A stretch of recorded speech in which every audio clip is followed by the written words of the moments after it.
Hello friends, स्वागत है आपका एक और नए कमाल के वीडियो में। तो आज मैं लेकर आ चुका हूँ सुपर गर्ल का सीजन 2 का एपिसोड नंबर 8। तो चलिए चलते हैं सीधा कहानी की तरफ। तो एपिसोड की शुरुआत थैंक्सगिविंग के एक दिन से होती है, जहाँ पर हम लोग देख पाते हैं कि कारा के घर में सभी लोग बहुत ज्यादा खुश हैं। अब यहाँ पर विन और जेम्स की बातों से हम लोग जान पाते हैं कि ये दोनों डिसाइड नहीं कर पा रहे हैं कि जेम्स की सच्चाई के बारे में कारा को बताया जाए या नहीं। तभी यहाँ पर एलेक्स आती है, जो कि इन्हें इस बारे में कारा को बताने से साफ मना कर देती है। अब थोड़ी ही देर में यहाँ पर मोनेल भी पहुंच जाता है, जो कि कारा के लिए गिफ्ट में बहुत सारी रुई लेकर आया था। और यहाँ पर हम लोग जान पाते हैं कि मोनेल का अल्टीमेट क्रश कोई और नहीं बल्कि खुद कारा है, पर इस बारे में वो अभी कारा को नहीं बताना चाहता। अब अंदर आने के बाद सबसे पहले मॉन जाकर एलिसा से मिलता है, जो कि यहीं पर आई हुई थी। अब कारा एलेक्स को साइड में लेकर जाती है और इससे बोलती है कि तुम्हें कुछ भी कर अपनी सच्चाई के बारे में आज एलिसा को बताना ही पड़ेगा। इस बात पर पहले तो एलेक्स एग्री नहीं कर रही होती, पर बाद में ये मान जाती है। अब जब ये सारे लोग साथ में बैठकर खाना खा रहे होते हैं, तब एलेक्स ट्राई करती है कि ये अपने बारे में एलिसा को सच बता पाए। अब ये अपने बारे में बताने ही वाली होती है कि इतने में ही यहाँ पर बहुत अजीब चीज होती है, जिस चीज को समझने के लिए इन सभी लोगों को डीईओ के मेन बेस में पहुंचना पड़ता है। अब वहाँ पर जाने के बाद विन बताता है कि यहाँ पर जो भी हुआ है वो एक अनदर डायमेंशन की वजह से हुआ है, पर अभी यहाँ पर सब कुछ सही है। अब आगे एलेक्स कारा से पूछती है कि आखिरकार कैडमस वालों ने तुम्हारा ब्लड क्यों लिया था, पर इस बात का जवाब कारा के पास भी नहीं होता। इसी वजह से ये डिसाइड करती है कि इस बारे में जाकर ये लीना ल्यूथर से बात करेगी। और अब इसी वजह से ये एक रिपोर्टर बनकर लीना ल्यूथर के पास जाती है और इससे बातें करते हुए पूछने लगती है कि आखिरकार तुम्हारी मॉम पहले क्या करा करती थी। जवाब में लीना इसे बताती है कि मेरी मॉम और मेरे रिलेशन शुरू से ही ज्यादा खास नहीं थे, तो इसी वजह से मुझे उनके बारे में ज्यादा चीजें नहीं पता।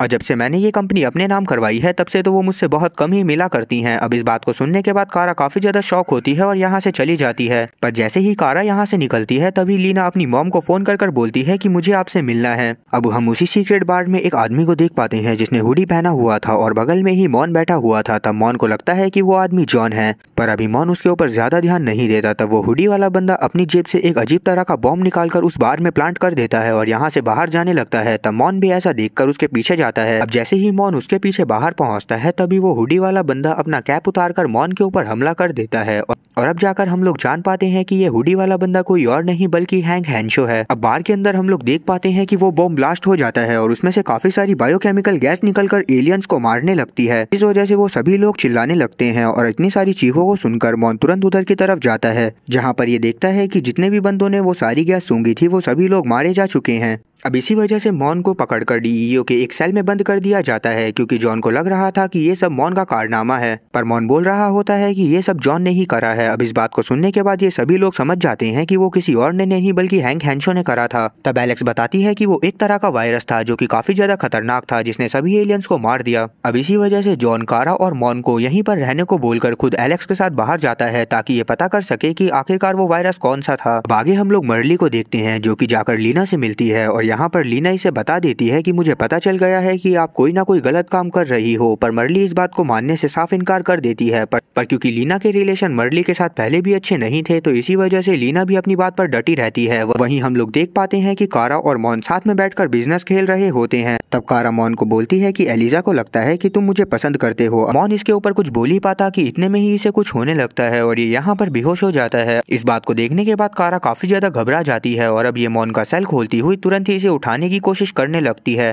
पर क्योंकि मॉन की तबीयत भी बहुत ज्यादा बिगड़ गई थी, तो इसी वजह से ये उठ नहीं पा रहा होता। अब इसी वजह से इसे तुरंत ही डीईओ के मेन बेस में ही मेडिकल फैसिलिटीज वाली जगह पर लेकर जाया जाता है, जहाँ पर एलिजा इसका टेस्ट कर बताती है कि इसकी तबीयत बहुत ज्यादा खराब है और इसके अंदर एक अजीब तरह का क्रिप्टोनियन वायरस पाया गया है। इस बात को सुनने के बाद कारा के तो होश उड़ जाते हैं, पर क्योंकि ये समझ गई थी कि इस सब की शुरुआत कहाँ से हुई है, तो इसी वजह से ये सीधा उसी जगह पर पहुंचती है जहां पर सुपरमैन की सीक्रेट लैब थी। वहां पर पहुंचने के बाद इसे ये कंफर्म हो जाता है कि यहाँ पर लास्ट डे हैंक हेंशो आया था। अब यहाँ पर जो एआई था, जिसका नाम कैलेक्स था, वो कारा के ऊपर हमला करने लगता है, क्योंकि लास्ट डे कारा ने काफी ज्यादा गलतियां करी थी। तब कारा इसके हमलों से बचती हुई यहाँ पर इसको ही डिस्ट्रॉय कर देती है और अब ये कंप्यूटर के पास जाकर देखती है कि उसमें हिस्ट्री क्या क्या दिखा रहा है। तब इसे पता चलता है कि हैंक हेंशो ने प्रोजेक्ट मेड्यूसा के बारे में पता करा था। तब प्रोजेक्ट मेड्यूसा के बारे में कारा भी जानने की कोशिश करती है और अब यहाँ पर इसके डैड का होलोग्राम इसे बताता है कि प्रोजेक्ट मेड्यूसा एक तरह का वायरस था, जो कि एक बायोकेमिकल वेपन के तौर पर बनाया जा रहा था, ताकि अगर हमारी कभी दूसरी स्पीसीज से लड़ाई हो तो हम बड़े आराम से उन्हें मजा चखा सकें। पर वो हमारे ऊपर वर्क नहीं करता, लेकिन अगर कोई और एलियन उसके कांटेक्ट में आता है तो वो मारा जाता है। अब इस बात को सुनने के बाद कारा काफी ज्यादा उदास हो जाती है और ये सीधा डीईओ के मेन बेस में वापस पहुंचती है।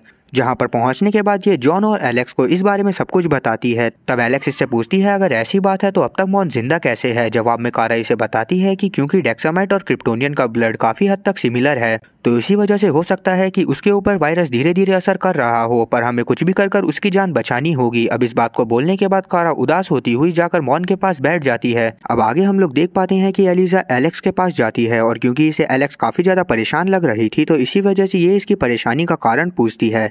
तब एलेक्स इसे बता देती है कि ये एक गे है। एलिजा एलेक्स को समझाती है कि तुम जैसी हो वैसी ही रहना, क्योंकि तुम काफी ज्यादा अच्छी हो और साथ ही तुम्हें इस चीज को छुपाने की जरूरत नहीं है। ये सारी चीजें हमारे बस में नहीं होती कि हमें कैसा बनना है। यहाँ पर हमें एक मॉम और डॉटर की बहुत ज्यादा ही इमोशनल बॉन्डिंग दिखाई जाती है। वहीं हम लोग कारा को देखते हैं जो कि खुद भी काफी ज्यादा उदास थी, क्योंकि पहले इसे लगा करता था कि इसके मम्मी पापा काफी ज्यादा अच्छे थे, पर अब इसे सच्चाई पता चल रही है। तभी यहाँ पर जॉन आता है जो कि इसे समझाने लगता है और ये बातों बातों में ही इसे ये भी बता देता है कि ये खुद भी एक व्हाइट मार्शियन बनने वाला है। अब इस बात को सुनने के बाद कारा काफी ज्यादा शॉक होती है, पर क्योंकि अभी इन्हें प्रोजेक्ट मेड्यूसा को रोकना था तो इसी वजह से ये इस बात पर ज्यादा ध्यान नहीं देते। तभी यहाँ पर एलेक्स और एलिजा आती हैं जो कि इन्हें बताती हैं कि एल कॉर्प में एक 544 आइसोटॉप है जिसे चुराने के लिए कैडमस वाले आज वहाँ पर हमला करने वाले हैं और वो हमला थोड़ी ही देर में होने वाला है। अब इस बात को सुनने के बाद सुपरगर्ल तुरंत वहाँ पर पहुँचती है, जहाँ पर हम लोग देख पाते हैं कि साइबॉर्ग सुपरमैन पहले से ही पहुंचा हुआ था, जिसमें सुपरगर्ल बहुत ज्यादा ही पिट रही होती है क्योंकि साइबॉर्ग सुपरमैन सच में काफी ज्यादा ताकतवर था। और इतने में ही यहाँ पर मैगी और एलेक्स भी अपनी टीम के साथ पहुंच जाती हैं जो कि साइबॉर्ग सुपरमैन के ऊपर हमला करने लगती हैं, पर क्योंकि साइबॉर्ग सुपरमैन एक रोबोट की तरह था तो इसी वजह से इसके ऊपर जरा भी असर नहीं हो रहा होता और अब ये कारा की जान लेने ही वाला था कि इतने में ही यहाँ पर वापस से वही चीज होती है जो कि एपिसोड की शुरुआत में हुई थी, जिस वजह से साइबॉर्ग सुपरमैन का ध्यान भटक जाता है और अब कारा को छूटने का मौका मिल जाता है। लेकिन फिर भी ये सारे लोग साइबॉर्ग सुपरमैन को नहीं पकड़ पाते और साइबॉर्ग सुपरमैन मैगी को घायल करता हुआ यहाँ से भाग जाता है। अब आगे हम लोग देखते हैं कि कारा को एलिजा से पता चलता है कि मर्ली एक तरह का डिवाइस यूज करने वाली है जो कि उसी क्रिप्टोनियन वायरस को लॉन्च के बाद तुरंत ही अर्थ पर फैला देगा, जिसके बाद जितने भी एलियन यहाँ पर मौजूद हैं वो सारे ही मारे जाएंगे। इस बात को सुनने के बाद कारा काफी ज्यादा शॉक होती है और अब ये इस उम्मीद से लीना के पास जाती है कि लीना इसकी मदद करेगी, जहाँ पर ये लीना को बता देती है कि कैडमस के पीछे कोई और नहीं बल्कि खुद मर्ली है। इस बात को सुनने के बाद लीना काफी ज्यादा शॉक होती है क्योंकि इसने कभी भी नहीं सोचा था कि इसकी मॉम इतना बड़ा काम करेंगी। लेकिन अगर आपके पास आकर कोई बोले कि तुम्हारी मॉम कोई गलत काम कर रही है तो आप यकीन नहीं करोगे, और इसी फितरत के चलते लीना भी इस बात पर यकीन नहीं करती कि इसकी मॉम कैडमस के पीछे है और अब ये सुपरगर्ल को यहाँ से भगा देती है। अब आगे हम लोग एलेक्स और मैगी को देख पाते हैं, जहाँ पर एलेक्स मैगी का इलाज कर रही थी, साथ ही ये मैगी को थैंक यू भी बोलती है क्योंकि मैगी की ही वजह से ये अपनी सच्चाई को एक्सेप्ट कर पाई थी। अब जब कारा यहाँ पर पहुँचती है तो ये सबसे पहले मॉन के पास जाती है जो कि धीरे धीरे सही हो रहा था क्योंकि इसका डीएनए सिमिलर होने की वजह से एलिजा ने इसके लिए एक एंटीडोट बना लिया था। अब जब मॉन थोड़ी देर के लिए उठता है तो कारा इससे बातें करने लगती है, पर मॉन अभी भी काफी ज्यादा कमजोर था। लेकिन जब ये देखता है कि कारा काफी ज्यादा उदास है तो ये इसे किस करता है, लेकिन इसके तुरंत बाद ही ये वापस से सो जाता है, जिस बात को देखती हुई कारा काफी ज्यादा खुश होती है और अब ये यहाँ से बाहर चली जाती है। अब आगे हम लोग मर्ली को देखते हैं जो कि जब लीना से मिलती है तो लीना इसे बता देती है कि इसे पता चल गया है कि मर्ली ही कैडमस के पीछे है। अब इस बात को सुनने के बाद मर्ली काफी ज्यादा शॉक होती है। तब लीना इससे बोलती है कि आप टेंशन मत लो, मैं आपके साथ ही हूँ। इतना बोलते हुए ये इसे 544 एलिमेंट के आइसोटॉप दे देती है। अब इस बात को देखने के बाद मर्ली को भी भरोसा हो जाता है कि लीना इसी के साथ है और अब इसी वजह से ये पहले की ही तरह सभी कंप्यूटर में अनाउंसमेंट करवा देती है कि अब सभी एलियंस खत्म हो जाएंगे और यहाँ पर सिर्फ ह्यूमंस का राज रहेगा। अब जब डीईओ में सभी लोग ये सारी चीजें देखते हैं तो ये सभी काफी ज्यादा घबराने लगते हैं।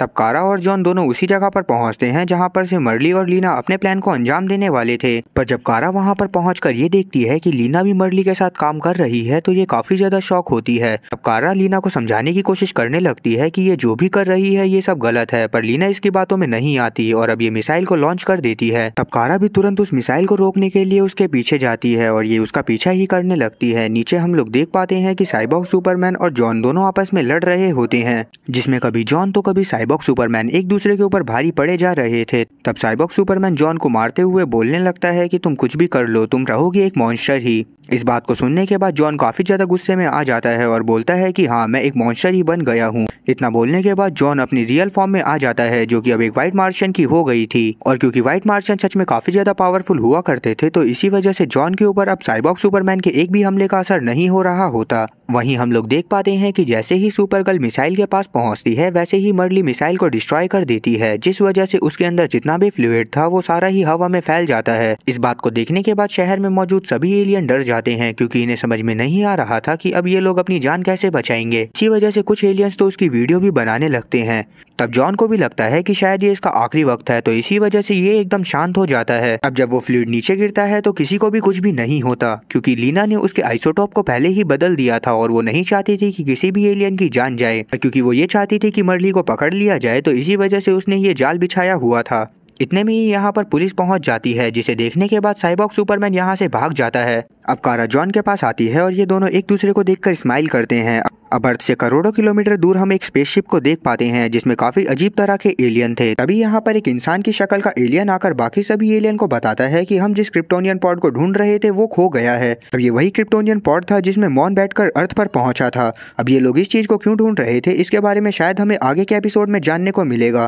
खैर डीईओ के मेन बेस में हम लोग देख पाते हैं कि अब मॉन बिल्कुल सही हो गया था। तब कारा इससे पूछती है कि क्या तुम्हें याद है कि तुमने लास्ट नाइट क्या करा था। जवाब में मॉन बोलता है कि नहीं, मुझे कुछ भी याद नहीं है। इस बात को सुनने के बाद कारा को थोड़ा दुख होता है। तब यहाँ पर एलिजा की बातों से हम लोग जान पाते हैं कि इसने जॉन के लिए भी एक एंटीटोड बना दिया था, जिस वजह से अब वो व्हाइट मार्शियन से वापस से ग्रीन मार्शियन बन गया है। इस बात को सुनने के बाद सभी लोग काफी ज्यादा खुश होते हैं। अब आगे हम लोग देख पाते हैं कि मैगी जाकर एलेक्स से मिलती है। अब यहाँ पर मैगी भी इससे कन्फेस कर देती है कि जब से एलेक्स ने इससे बात करना बंद करा था तब से मैगी को बिल्कुल भी अच्छा नहीं लग रहा था, और तब जाकर इसे पता चला कि इसे भी एलेक्स से प्यार हो गया है और अब ये दोनों एक दूसरे को किस करते हैं। अब इसी के साथ सीन शिफ्ट होकर थोड़ी देर बाद आता है जहाँ पर हम लोग कारा को देख पाते हैं जो कि जब अपने अपार्टमेंट में पहुंचती है तो यहाँ पर इसे बैरी और सिस्को मिलते हैं। दरअसल बैरी को कारा की मदद चाहिए थी क्योंकि ये चाहता था कि सुपर गर्ल इनके डायमेंशन में आकर इनकी मदद करे। अब कारा बैरी की मदद कैसे करेगी इसके बारे में जानने के लिए आपको फ्लैश की पूरी सीरीज देखनी पड़ेगी, जो कि हमारे मेन चैनल देसी बुक पर पहले से ही एक्सप्लेन्ड है। वहां पर जाकर फ्लैश की सीरीज को भी जरूर देखिएगा।